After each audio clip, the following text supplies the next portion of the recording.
The Luther Strode trilogy is perhaps one of the most exciting and enjoyable comic books I've read in years. This certainly paved the pathway for the hyper-violent, heartfelt, dramatic stories like Berserker here.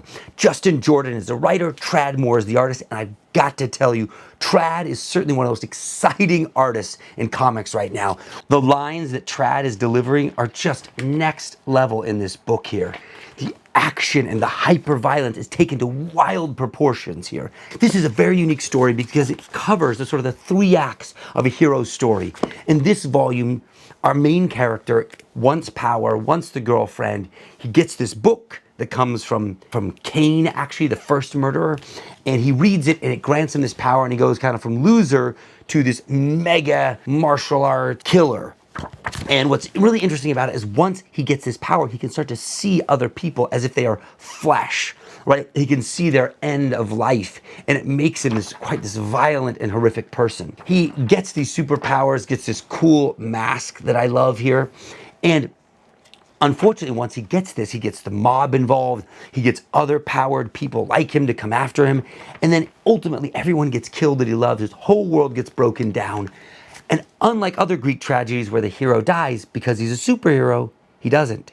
And the story continues on, which takes us to the legend of Luther Strode. This is the second act in that chapter, right? This is somebody who now has realized, I lost everything, I ruined everything, I have all this power, and all I can do now is kill bad guys. And so he's just become this mindless butcher, slaughtering and destroying these gangsters, rest of the people in the organization responsible for killing his family. Now, the other supers like him who have read the book and have become these frightening killers who can see the death in every person they encounter, they start coming for him too here. Something I love about this book is his relationship with Petra, his girlfriend, who's like this foul-mouthed, funny, sexy, ultra-violent girl herself. And it really is this nice offsetting balance to Luther, who is quite silent and simple-worded. And in this last story here, The Legacy, he has moved past this desire to kill, and he wants to make the world a better place. We see this full journey of now he's almost become Zen. One thing I love about this is they tie the source of the power and the villains back into the Bible, right? Samson and Delilah. Samson was one of these supers. Delilah, who betrayed him, then comes in to be a major character in the story. The main villain is Cain. This was his curse, so to speak, this power that he got after he killed Abel. And then in this story, he's now trying to make things right, and he's going to each of the other supers in the world and saying, hey, you either need to do better, join me, or I kill you.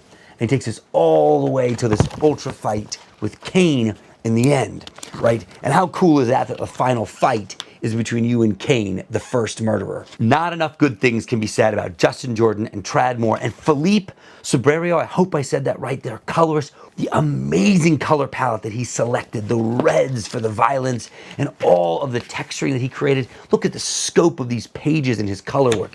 Really something to be noted, how powerful the impact of a colorist is. Whatever you are currently doing, stop it right now. Grab these trades and read them. It will be one of the most satisfying reads you've had in years.